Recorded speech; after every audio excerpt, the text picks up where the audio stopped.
राजा शाह जी का आज के इस कीर्तन अंतिम भजन सुनने का बड़े प्यार से।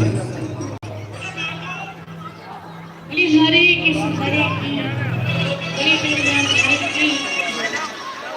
जो बाबा की कृपा लेने के लिए बैठे दरबार में एक बार उठाओ जाओ। जी जितने प्यारे बातें छोड़कर केवल एक बात ध्यान में रखना कि आज बाबा से दया मांगने आए हैं, दया की भीख मांगने आए हैं। क्या लेने आए हैं? कृपा। कौन कौन लेने आए हैं बाबा की कृपा? कृपा लेने के लिए आए हैं। तालियों की सेवा में बैठे और बड़े ही भाव से बड़े सुंदर गुणगान है।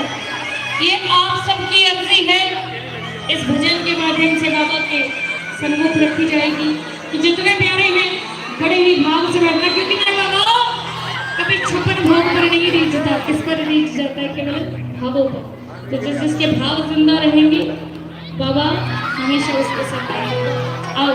तालियों की मीठी मीठी सेवा के साथ पुकार कर कहना है क्या?